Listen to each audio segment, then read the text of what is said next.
আল্লাহ তাআলার নৈকট্যশীল বান্দা হলো তারা, খাঁটি ঈমানদার যারা।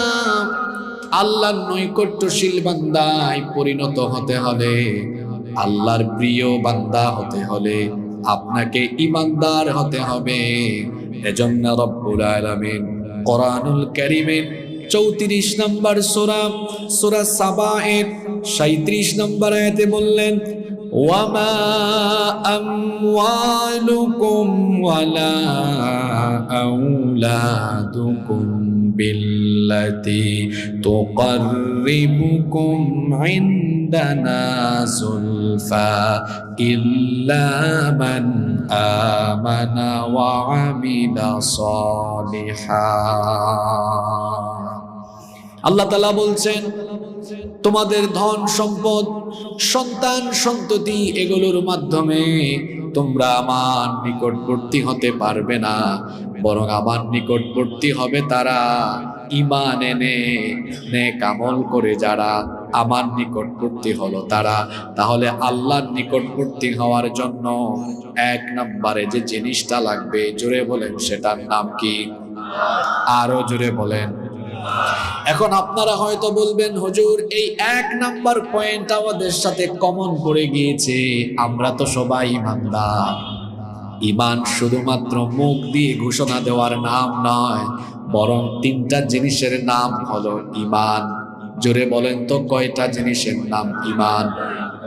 আরো জোরে বলেন। তিনটা জিনিসের নাম হলো ঈমান। এক নাম্বার, মুখ দিয়ে ঈমানের ঘোষণা দেওয়া। দুই নাম্বার, যেটা ঘোষণা দিলেন অন্তর দিয়ে দৃঢ়ভাবে সেটা বিশ্বাস করা। তিন নাম্বার হলো মুখ দিয়ে ঘোষণা দিয়ে অন্তর দিয়ে যেটা দৃঢ়ভাবে বিশ্বাস করলেন সেটা আপনার বাস্তব জীবনে, প্রাত্যহিক জীবনে আমলের মাধ্যমে বাস্তবায়ন করা। এই তিনটি কাজ করে যারা খাঁটি ঈমানদার হলো তারা। এখন আপনি ঈমানের কোন লেভেলে আছেন আপনি নিজেই বুঝতে পারবেন। মুখ দিয়ে বললেন আল্লাহর উপরে ঈমান এনেছি, রাসূলের উপর ঈমান এনেছি, অন্তর দিয়ে হালকা পাতলা বিশ্বাস করলেন, কিন্তু বাস্তব জীবনে তার ব্যতিক্রম ঘটালেন। আপনি বললেন আপনি আল্লাহর উপর ঈমান এনেছেন, কিন্তু আজান হলে আপনাকে নামাজের ধারে কাছেও দেখা যায় না। আপনি বললেন আপনি ঈমান এনেছেন, কিন্তু সুদ খাওয়ার বেলায় আপনাকে সুদ থেকে দূরে সরানো যায় না, ঘুষ থেকে দূরে সরানো যায় না, মাদক থেকে দূরে সরানো যায় না, জিনা থেকে আপনাকে দূরে সরানো যায় না, অন্যায় অনাচার পাপাচার কোনো কিছু থেকেই আপনি বিরত থাকতে পারেন না। মুখ দিয়ে ঈমানের ঘোষণা দিয়ে বাস্তব জীবনে আল্লাহর হুকুম বিরোধী সকল কর্মকাণ্ড করা, এটার নাম ঈমান নয়, এটা হলো ঈমানদারির নামে খাঁটি টাটকা মুনাফিকি। ঠিক ঠিক বলে চলে গেলে চলবে না, আজকে নিজের সাথে ওয়াজ মিলাই। আল্লাহর প্রিয় হওয়ার জন্য এক নম্বরে কি লাগবে? জোরে বলতে হবে। ঈমান কথাটা ভুল, বলবেন খাঁটি ঈমান। কি লাগবে? কারণ সুদখোর সেও নিজেকে ঈমানদার বলে, ঘুষখোর সেও নিজেকে ঈমানদার বলে। সুদখোর, ঘুষখোর, পাপী তাপী যারা নিজেকে পাপ করার পরেও ঈমানদার বলে ঘোষণা দেয়, ওইটা আসল না, ওটা নকল, ওটা খাঁটি না, ওইটা ভেজাল। ঈমান আনার পরে আল্লাহ এবং রাসূলের তরিকার উপর চলছে যারা, খাঁটি ঈমানদার হলো তারা। সুবহানাল্লাহ। আল্লাহর নিকটবর্তী হওয়ার জন্য এক নম্বরে কি লাগবে? ঈমান। দুই নম্বর, আল্লাহ তাআলার নিকটবর্তী হতে হলে আল্লাহকে সাজদা দেওয়া লাগবে। জোরে বলেন তো, কি দেওয়া লাগবে? সাজদা। সূরাতু আল আলাকের শেষ আয়াতে আল্লাহ বলছেন, ওয়াসজুদ ওয়াকতারিব, সাজদা দাও, আর সাজদা দেওয়ার মাধ্যমে তোমরা আমার নিকটবর্তী হয়ে যাও। বান্দা যখন সাজদা দেয় তখন সে আল্লাহর একেবারে নিকটবর্তী হয়ে যায়। মুসলিম শরীফের হাদিসে নবীজি বললেন, আকরাবু মা ইয়াকুনুল আবদু মির রাব্বিহি ওয়া হুয়া সাজিদ। নবীজি বলেছেন, বান্দা যখন তার মাথা ঝুঁকিয়ে আল্লাহর কুদরতি চরণে সাজদায় লুটিয়ে পড়ে, তখন আল্লাহ আর বান্দার মাঝে কোনো পর্দা থাকে না। সুবহানাল্লাহ পড়েন। বান্দা যখন সাজদা দেয় আল্লাহর তখন একেবারে কাছাকাছি চলে যায়। আপনি যেন আল্লাহকে সাজদা দিয়ে আল্লাহর নিকটবর্তী হতে পারেন, এজন্য প্রত্যেক দিন 5 ওয়াক্ত নামাজ আমাদের জন্য দিয়েছেন কে? নামাজে জানতো। এখন তো প্যান্ডেলের ভিতরে জায়গা নাই, কিছুক্ষণ পরে আসরের নামাজে অনেক মানুষকে পাওয়া যাবে না। আপনি 2 ঘন্টা 3 ঘন্টা ওয়াজ শুনলেন, এরপরে আপনি নামাজে আসলেন না, এই ওয়াজ কোনো কাজে লাগলো না। আল্লাহর নিকটবর্তী হতে হলে আল্লাহকে সাজদা দেওয়া লাগবে। কিন্তু আপনি এমন মানুষ, প্রতিদিন 5 বার আল্লাহ নামাজ দিলেন আল্লাহকে সাজদা দেওয়ার জন্য, আপনি আল্লাহকে সাজদা দিলেন না। আল্লাহকে সাজদা না দেওয়ার পরিণতি ভালো না খারাপ? আরো জোরে বলেন, ভালো না খারাপ? ইবলিসের নাম তো আমরা সবাই জানি। এই ইবলিস আল্লাহকে সাজদা দেয় নাই কয়টা? আপনারা আছেন না ঘুমাই গেছেন? ইবলিস আল্লাহকে সাজদা দেয় নাই কয়টা? মাত্র মাত্র মাত্র মাত্র যুবকরা তোমাদের কি হয়েছে? কথা বলো। মাত্র একটা না দিয়ে কি হয়েছে? সে কি হয়েছে? চলুন তো কোরআন থেকে জেনে নেই। কোরআনুল কারীমের 2 নম্বর সূরা সূরাতুল বাকারা এর 34 নম্বর আয়াতে আল্লাহ তাআলা বলছেন, وَإِذْ قُلْنَا لِلْمَلَائِكَةِ اسْجُدُوا لِآدَمَ فَسَجَدُوا إِلَّا إِبْلِيسَ। আর যখন ফেরেশতাদেরকে বলা হলো তোমরা আদমকে সাজদা দাও, ফাসাজাদু ইল্লা ইবলিস, ইবলিস ছাড়া বাকি সবাই আদমকে সাজদা দিল, ইবলিস সাজদা দিল না। ইবলিস সাজদা না দেওয়ার কারণে তার পরিণতি কি হলো? আল্লাহ তাআলা বললেন, আবা ওয়াস্তাকবারা ওয়া কানা মিনাল কাফিরিন। অস্বীকারী, সে অহংকারী, আল্লাহকে সাজদা না দেওয়ার কারণে সে ওয়া কানা মিনাল কাফিরিন, সে কাফিরদের অন্তর্ভুক্ত হয়ে গেল। ইবলিস সাজদা দেয় নাই একটা না দেওয়ার কারণে হয়েছে মালউন, মানে অভিশপ্ত, হয়েছে মারদুদ, মানে বিতাড়িত, হয়েছে সে কাফির। একটা সাজদা না দিয়ে। কয়টা? একটা দেয় নাই। আল্লাহ বলেছেন জান্নাত থেকে আউট, বের হয়ে যাবে। কয়টা? 5 ওয়াক্ত নামাজে আপনি একটা সাজদাও দেন নাই, জান্নাতের আশা করে বসে আছেন। একটা সাজদা দেয় নাই, আল্লাহ বলেছেন আউট, বের হয়ে জান্নাত থেকে। কয়টা? আপনি দেন না কয়টা? আপনি দেন না কয়টা বলেন? ফজরে নাই, জোহরও নাই, আসরও নাই, মাগরিবও নাই, এশাও নাই। ওই যে আমার জাতীয় কবি বলেছেন, ঘুমাইয়া কাজা করেছ ফজর, তখনও জাগনি যখন জোহর, হেলায় খেলায় কেটেছে আসর, মাগরিবের ওই শুনিয়া যান, এখনো জামাতে হওরে শামিল, এখনো এসাতে আছে স্থান, বাজিছে দামামা বাদ্রে আমামা, শির উঁচু করি মুসলমান, দাওয়াত এসেছে নয়া জামানা, ভাঙা কেল্লায় উড়ে নিশান।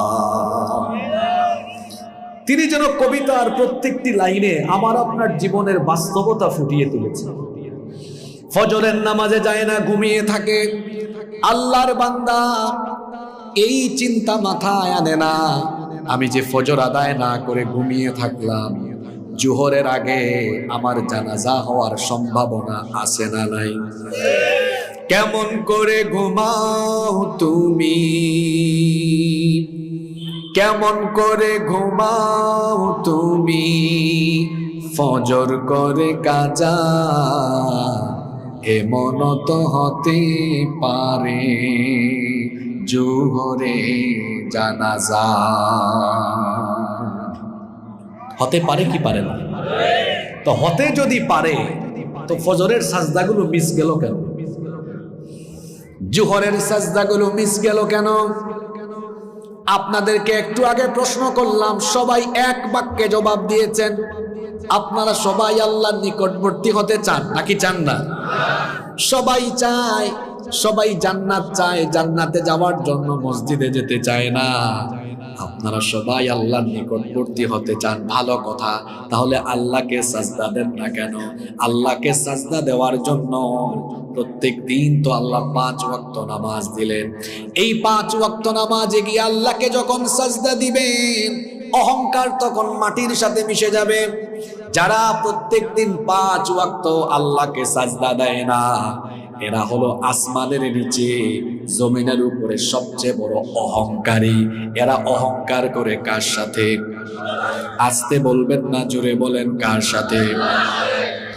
মুয়াজ্জিন সাহেব নামাজের সময় ডাক দেন, হাইয়া আলাস সালাহ, নামাজের জন্য আসো, হাইয়া আলাল ফালাহ, কল্যাণের জন্য আসো। কিন্তু সে তখন ব্যবসা করে, সে তখন চাকরি করে, ডিউটি করে, দুনিয়াবি কাজ করে।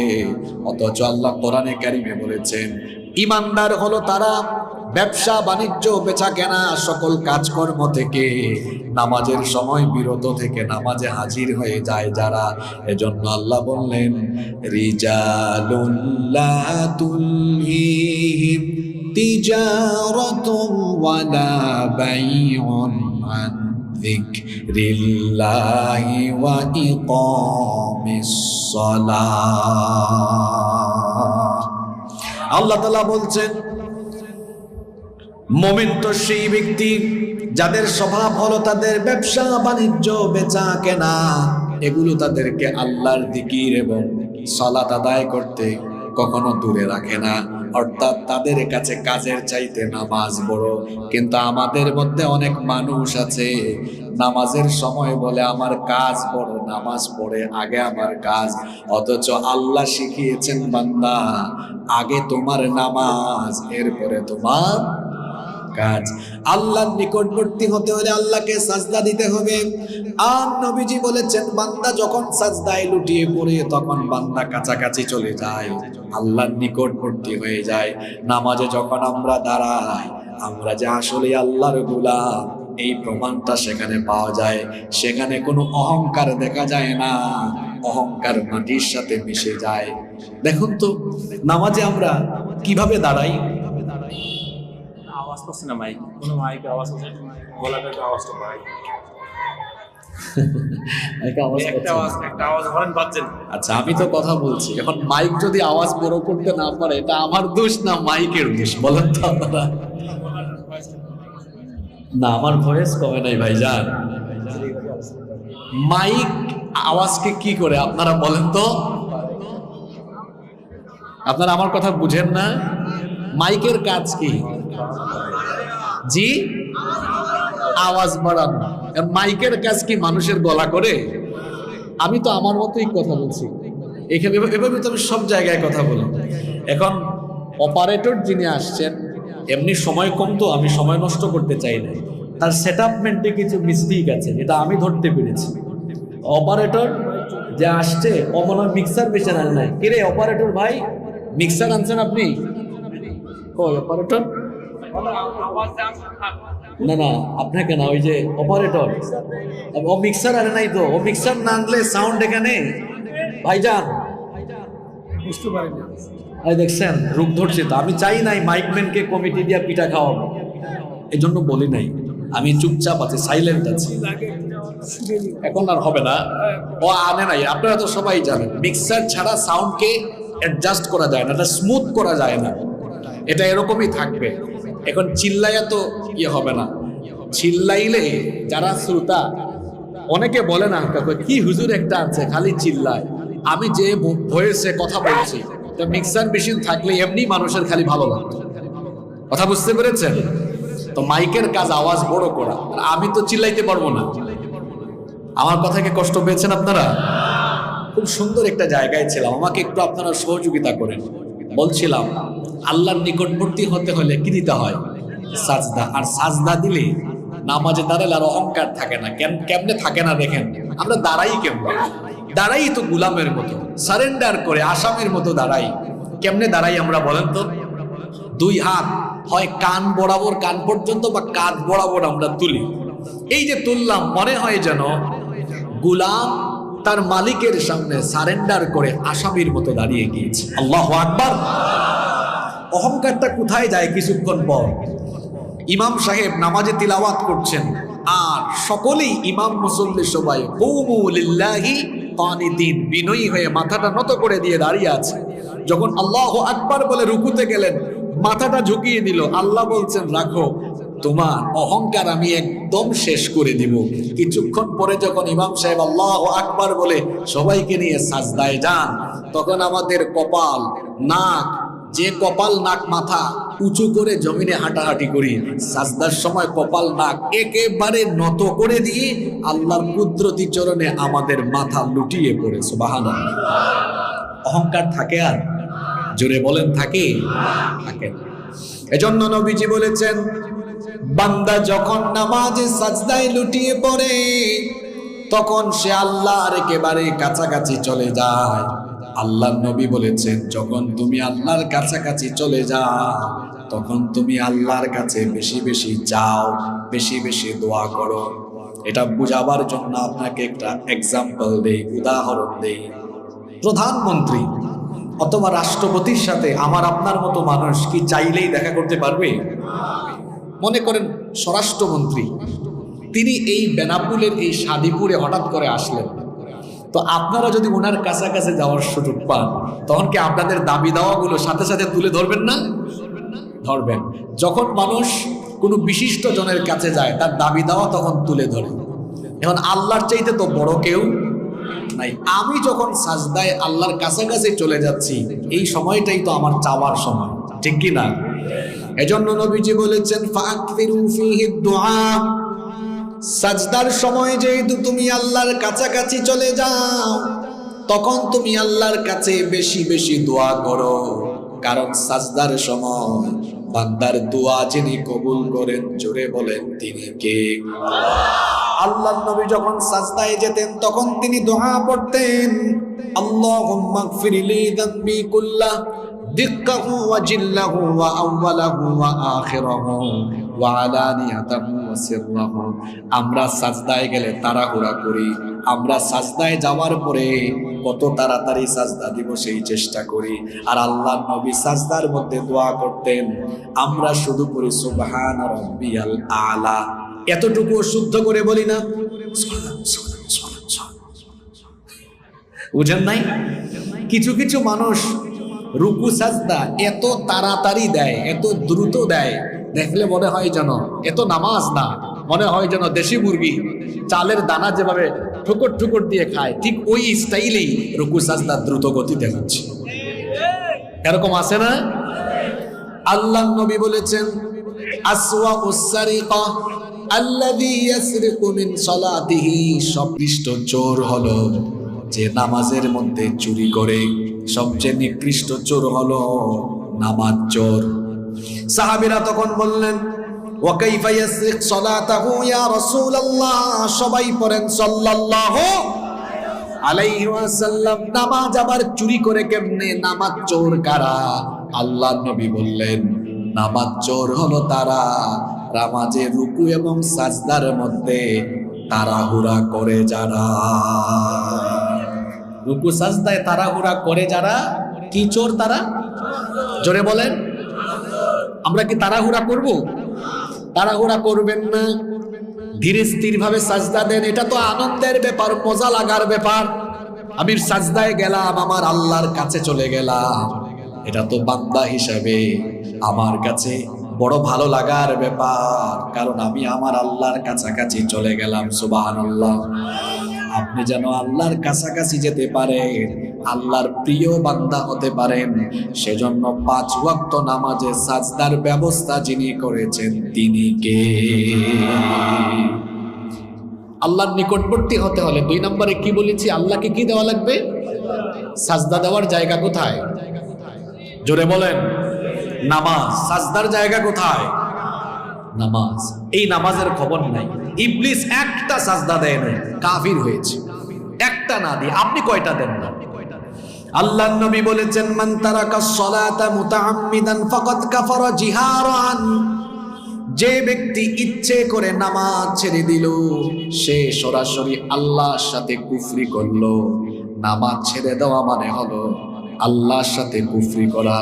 পায়ে ধরে বলে যাচ্ছি, আজান হলে নামাজ আদায় না করে অন্য কোনো কাজে লিপ্ত থাকবেন না, কারণ ইসলামের সবচাইতে বড় ইবাদতের নাম হলো নামাজ। সবচেয়ে বড় ইবাদত কি? জোরে বলেন, আরো জোরে বলেন। ইসলামের সবচেয়ে বড় ইবাদত হলো, আল্লাহর নবী বলেছেন, যার মধ্যে নামাজ নাই তার মধ্যে ঈমানই। আমাদের দেশে অনেক মানুষ আছে বলে, হুজুর নামাজটা ঠিক মতো পড়তে পারি না, কিন্তু আমার ঈমান ঠিক আছে। আপনার ঈমান থাকলেই তো ঈমান ঠিক থাকবে, ঈমানই তো নাই, তো ঠিক আর কেমনে থাকবে? এটা আমার কথায় কি আপনারা বেজার হয়ে গেলেন? কি লাগবে? 2 নম্বরে নামাজ। কি লাগবে? খুব সুন্দর একটা টপিকে আমরা কথা বলা শুরু করেছি, আপনাদের মনোযোগ আছে তো? 3 নম্বর, আল্লাহর নিকটবর্তী হতে চান, ফরজ ইবাদতের পাশাপাশি নফলের প্রতিও আপনি যত্নবান হবেন, তখন আল্লাহর একেবারে প্রিয় বান্দা হয়ে যাবেন আপনি। সুবহানাল্লাহ পড়েন। এটার একটা উদাহরণ দিই আপনাদেরকে। মনে করেন বেনাপুলে আপনি কোনো কোম্পানিতে জব করেন, চাকরি করেন। এখন আপনি চাকরির যে ডিউটি আছে সেটা ঠিক মতো পালন করেন। ডিউটি করার পাশাপাশি মাঝে মাঝে আপনি কোম্পানির জন্য আলাদা চিন্তা ভাবনা করেন, একটু আলাদা শ্রম দেন। কোম্পানির চেয়ারম্যান বা এমডি যিনি, তিনি কি আপনার প্রতি তখন বিশেষ একটা নজর দিবেন না? আপনার প্রতি তার মহব্বত বাড়বে যে আমার এই স্টাফের এই লোকটা তো দেখি তার ডিউটির পাশাপাশি আমার কোম্পানির ব্যাপারে আন্তরিক, আমার প্রতিষ্ঠানের ব্যাপারে সে আন্তরিক। তখন আপনার প্রতি তার আন্তরিকতা বাড়বে, মায়া মহব্বত বাড়বে। আপনি যখন 5 ওয়াক্ত নামাজের পাশাপাশি নফল কাজও বৃদ্ধি করে দিবেন, তখন আপনি অন্যান্য সাধারণ মুসলমানদের মতো আল্লাহর কাছে ওই মর্যাদায় থাকবেন না। তখন আপনাকে আল্লাহ দয়া করে, মহব্বত করে, আল্লাহ আপনাকে ভালোবেসে তার রহমতের কুলে তুলে নেবেন। সুবহানাল্লাহ। হাদিসে কুদসিতে এসেছে, আল্লাহ তাআলা বলেছেন, মা ইয়াতাকাররাবু ইলাইয়া আবদি বিশাইইন আহাব্বা ইলাইয়া মিম্মা আফতারাতু আলাইহি। আল্লাহ তাআলা বলেছেন, বান্দা যে সকল ইবাদতের মাধ্যমে আমার নিকটবর্তী হয় তার মধ্যে সবচাইতে উত্তম ইবাদত হলো ফরজ ইবাদত। আর ওয়া মা ইয়াজালু আবদি ইয়াতাকাররাবু ইলাইয়া বিন-নওয়াফিলি হাত্তা আহিব্বাহু। এই ফরজ ইবাদত আদায় করার পরে বান্দা যখন নফলের প্রতিও যত্নবান হয়, তখন আমার বান্দাকে আমি ভালোবাসি। সুবহানাল্লাহ পড়তে ইচ্ছে করে না আপনাদের? ফরজ ডিউটির পরে নফল যখন আদায় করছেন, আপনাকে ভালোবাসছেন কে? বাবা মা যখন সন্তানকে ভালোবাসে, বাবা মা সন্তানকে ভালোবেসে সব উজাড় করে দেয়। সন্তানকে মা বাবার চাইতে কি আর কেউ বেশি ভালোবাসে? উদাহরণটা বোঝার চেষ্টা করেন। মনে করেন এখানে একটা পুকুর আছে, ছোট্ট বাচ্চা পুকুরের দিকে যদি চলে যায় তাহলে বাচ্চাটা ওদিকে পড়ে তার অ্যাক্সিডেন্ট হতে পারে। এজন্য মা বাবা এটা দেখলে বাচ্চাকে যেতে দিবে না ফিরায় আনবে? জোরে বলেন। তাহলে বোঝা গেল মানুষ, মা বাপ তো মানুষ, মা বাপ তার সন্তানকে ভালোবাসার কারণে বিপদে গেলে ফিরায় আনে। আল্লাহ যদি আপনাকে ভালোবাসেন তাহলে কি হবে? আল্লাহ নিজেই বলছেন, ফাইদা আহবাবতুহু কুনতু সামআহু আল্লাযী ইয়াসমাউ বিহি। আমি যখন আমার বান্দাকে ভালোবাসবো তার কান তখন আমার কান হয়ে যাবে। শুধু তাই নয়, ওয়া বাসারাহু আল্লাযী ইউবসিরু বিহি। বান্দার চোখ তখন আমার চোখ হয়ে যাবে। ওয়া ইয়াদাহু আল্লাতী ইয়াবতিশু বিহা। বান্দার হাত তখন আমার হাত হয়ে যাবে। শুধু তাই নয়, ওয়া রিজলাহু আল্লাতী ইয়ামশি বিহা। তার পা তখন আমার পায়ে পরিণত হয়ে যাবে। এখন আপনারা বলবেন, হুজুর হাদিসের ব্যাখ্যা তো বুঝলাম না। আল্লাহর চোখ, আল্লাহর কান, আল্লাহর হাত, আল্লাহর পা হয়ে যাবে, বুঝলাম না। এর অর্থ হলো এই যে চক্ষু, কান, হাত, পা, এগুলো তখন আর বান্দার ইচ্ছায় পরিচালিত হবে না। যেভাবে সন্তান পুকুরের দিকে চলে গেলে মা বাপ ফিরায়া আনে, আল্লাহ যখন আপনাকে ভালোবাসবেন, চক্ষু দিয়ে বাজে জিনিস দেখার আগে, কান দিয়ে বাজে জিনিস শুনবার আগে, হাত দিয়ে বাজে জিনিস ধরবার আগে, পা দিয়ে বাজে জিনিসের দিকে যাওয়ার আগে আল্লাহ ভালোবেসে আপনাকে ফিরায়া আনবে। আল্লাহর প্রিয় হয়ে যাবে যদি ফরজের পরে নফল ডিউটি বাড়াতে পারে। আর ফরজ নামাজের পরে নফলের মধ্যে সবচাইতে দামি নামাজ হলো তাহাজ্জুদের নামাজ। আল্লাহর নবী বলেছেন, আফদালুস সালাতি বাদাল ফরিদাতি সালাতুল লাইল। ফরজ নামাজের পরে আল্লাহর কাছে পছন্দের নামাজ হলো রাতের নামাজ, তাহাজ্জুদের নামাজ। এই তাহাজ্জুদের নামাজ হলো এমন নামাজ যেটা হলো পূর্ববর্তী সকল নেককার বান্দাদের আমল। এজন্য আল্লাহর নবী বলেছেন, আলাইকুম বিকিয়ামিল লাইল, তোমরা রাতের নামাজকে, তাহাজ্জুদের নামাজকে তোমাদের আমল বানিয়ে নাও। ফাইন্নাহু দাবুস সালিহিনা ক্বাবলাকুম, কারণ এটা তোমাদের।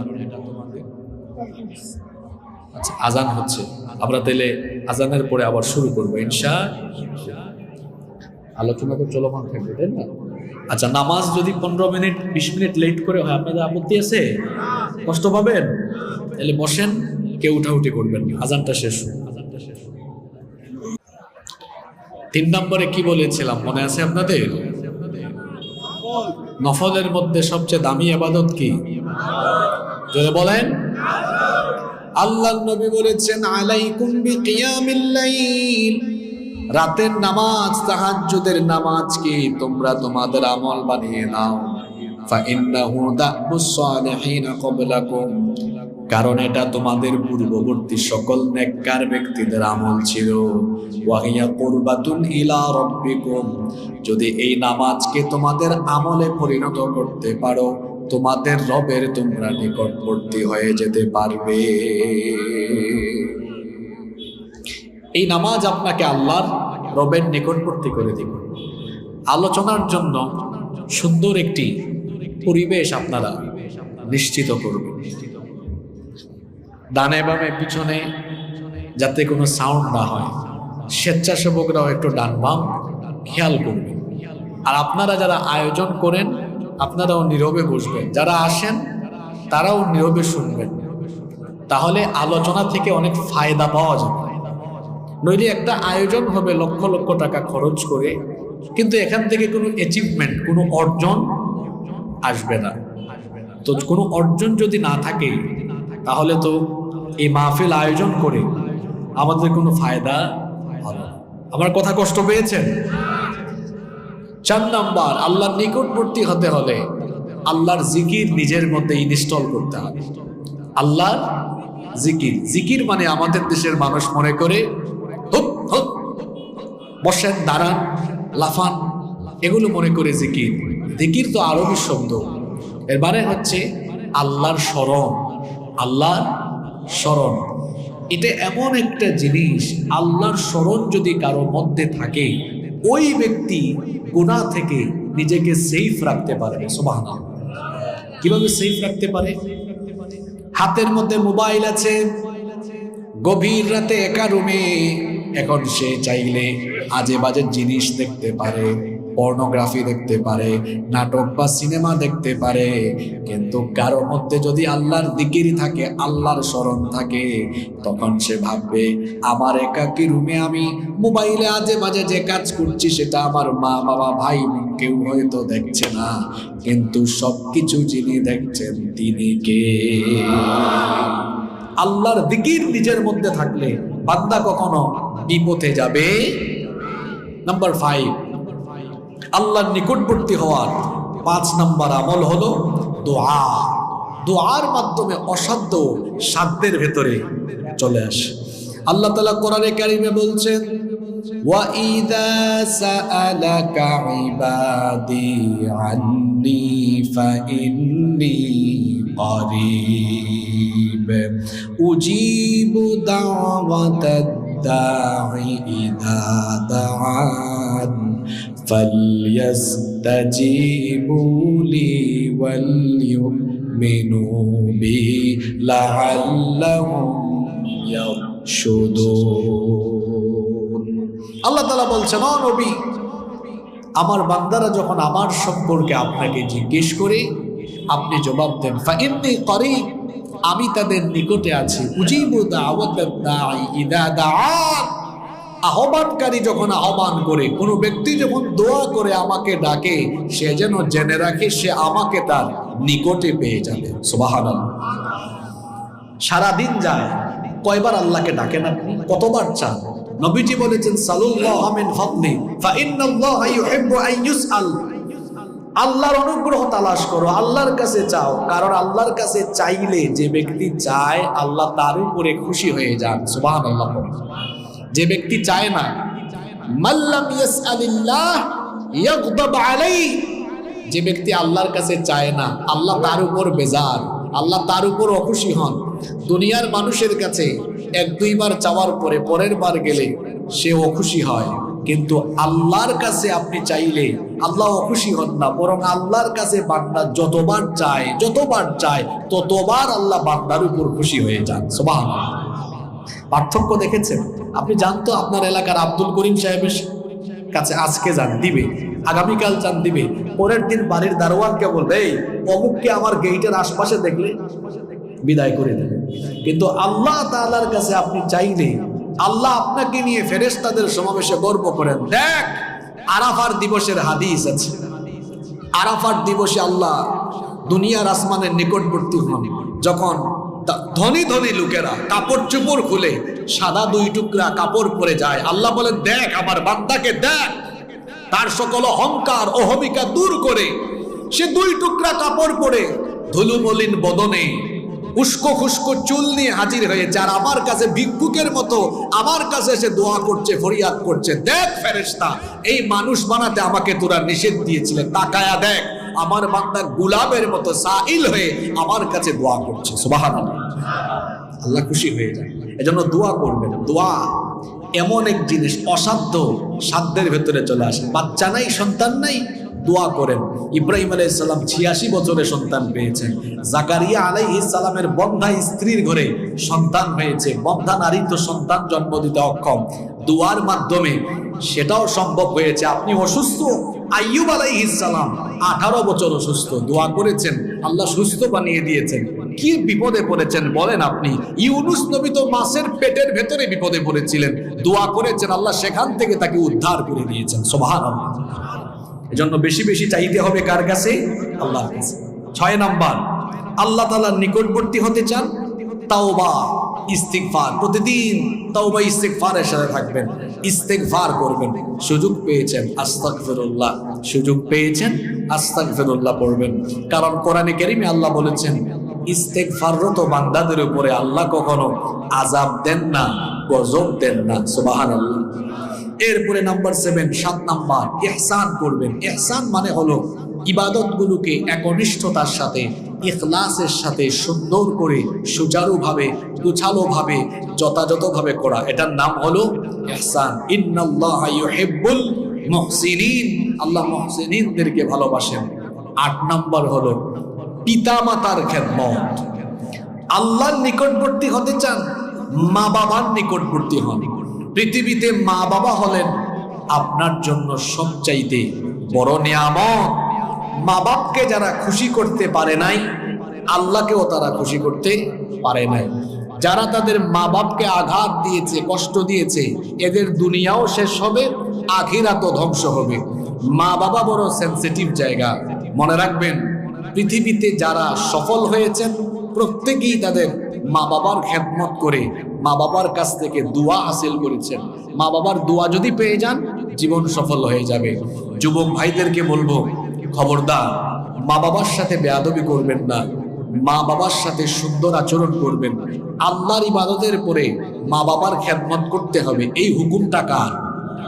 এজন্য মা বাবার খেদমত করবেন, আল্লাহ আপনাকে ভালোবাসবেন। 9 নাম্বার হলো মা বাবার খেদমতের পরে নিজের পাড়া প্রতিবেশী, আত্মীয় স্বজন, এদের নিকটবর্তী হবে।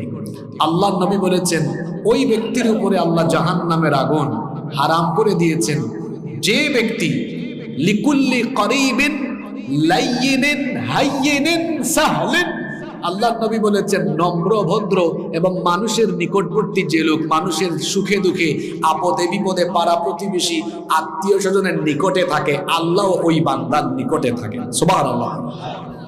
পাড়া প্রতিবেশীর খোঁজ খবর রাখবেন। 10 এবং সর্বশেষ হলো আল্লাহ তাআলার নিকটবর্তী যদি আপনি হতে চান তাহলে তাকওয়া আল্লাহকে ভয় করার নীতি আপনি অবলম্বন করবেন। ইন্নাল্লাহা ইউহিব্বুল মুত্তাকিন, আল্লাহ তাআলা মুত্তাকিদেরকে ভালোবাসেন। আল্লাহর ভয় এটা এমন এক জিনিস যা বান্দাকে সকল প্রকার গুনাহ থেকে হেফাজত রাখে। আপনারা আল্লাহকে ভয় করেন তো? জবাব দেন, আপনারা আল্লাহকে ভয় করেন? তা আল্লাহকে ভয় করলে নামাজে যান না কেন? আল্লাহকে ভয় করলে সুদ খান কেন? আল্লাহকে ভয় করলে ঘুষ খান কেন? আল্লাহকে ভয় করলে যুবক ভাইয়েরা মোবাইল হাতে নিয়ে বাজে ভিডিও দেখো কেন? আল্লাহকে ভয় করলে জিনা করো কেন?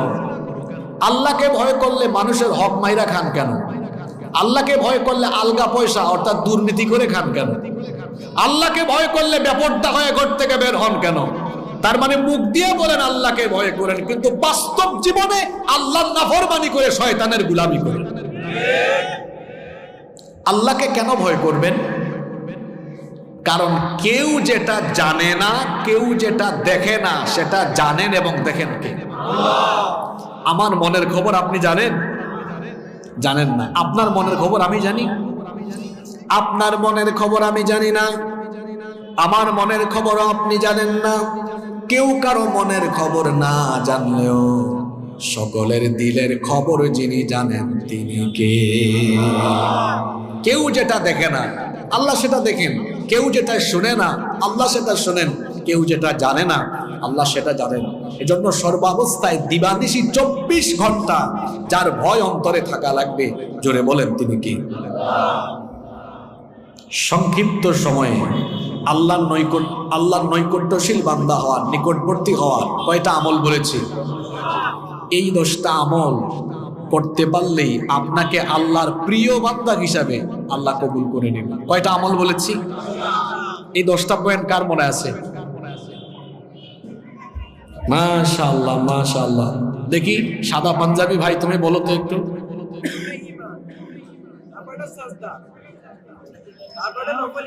মাশাআল্লাহ মাশাআল্লাহ মাশাআল্লাহ। আল্লাহর জিকির, ইস্তিগফার, তারপরে এই ভাই ভালো করে শুনছে, ইহসান, মা বাবার খেদমত, পাড়া প্রতিবেশীর খোঁজ খবর রাখা, তারপরে তাকওয়া, মাশাআল্লাহ, দোয়া দোয়া দোয়া বাকি গেছে, মাশাআল্লাহ বলেন।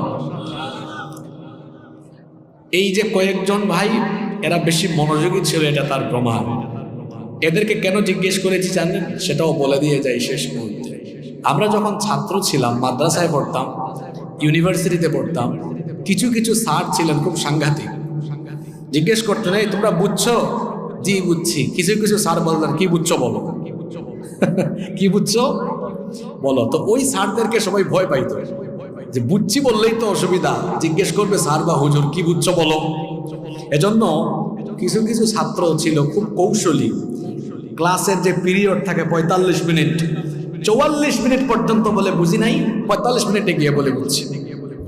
তো এখানে মাহফিলে কেন জিজ্ঞেস করি, এটা আজকে না, আমি প্রায় জায়গায় এটা জিজ্ঞেস করি এই কারণে, এতে করে যারা মানুষ আসেন বুঝা যায় যে কারা বসে বসে বাদাম খায়, কারা ডানে বামে তাকায়, আর কারা কারা রিয়েল শ্রোতা। এই যে আমার ভাই বলতে পারলো 10টা পয়েন্ট, তার মানে সে আজকের আলোচনা এসে তার লাভ হয়েছে, লস হয় না। সে কিছু আমল শিখে গিয়েছে। এটা দিয়ে আপনাদেরকে শিক্ষা দিতে চাইলাম, ভবিষ্যতে যত জায়গায় মাহফিলে যাবেন, সেমিনারে যাবেন, জুমার দিনে হুজুরের বয়ান শুনবেন, দিলের কান দিয়ে শুনবেন, যাতে এই ভাইয়ের মতো আলোচনার শেষে পুরা আলোচনা বলতে না পারলেও সামারিটুকু খোলাসা যেন আপনি বলতে পারেন। তাহলে দেখবেন ইলিম থাকলে আমলে পরিবর্তন আসে। আমার দেশে অনেক মানুষ বলে না এত ওয়াজ হয়, আমল হয় না কেন? কারণ ওয়াজের বেশিরভাগ শ্রোতা অমনোযোগী। যদি এরা মনোযোগী থাকে আমলে পরিবর্তন আসবে। ক্লাসের মধ্যে ভালো ছাত্ররা এ প্লাস পায় কেন? কারণ ওরা ক্লাসে মনোযোগী থাকে। কিছু ছাত্র ফেল করে কেন? ও স্কুলে গিয়ে মাদ্রাসায় গিয়ে ও মনোযোগী থাকে না। কথা বুঝতে পেরেছেন? যাই হোক, 1 নম্বরে কি বলেছি? ঈমান। সবাই বলেন 1 নম্বরে, আরেকটু জোরে বলেন। 2 নম্বরে আল্লাহর নিকটবর্তী হতে হলে আল্লাহকে কি দেওয়া লাগবে?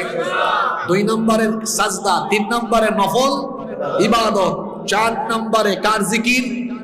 আল্লাহর জিকির, 5 নম্বরে দোয়া, 5 নম্বরে দোয়া, আল্লাহর কাছে দোয়া করতে হবে। তারপরে 6 নম্বরে তওবা এবং ইস্তেগফার, এরপরে 7 নম্বরে ইহসান, 8 নম্বর মা বাবার খেদমত, 9 নম্বর আত্মীয় স্বজন পাড়া প্রতিবেশীর খোঁজ খবর রাখা, 10 নম্বর হলো তাকওয়া বা নিজের মধ্যে পরহেজগারিতার কোয়ালিটি ডেভেলপ করা।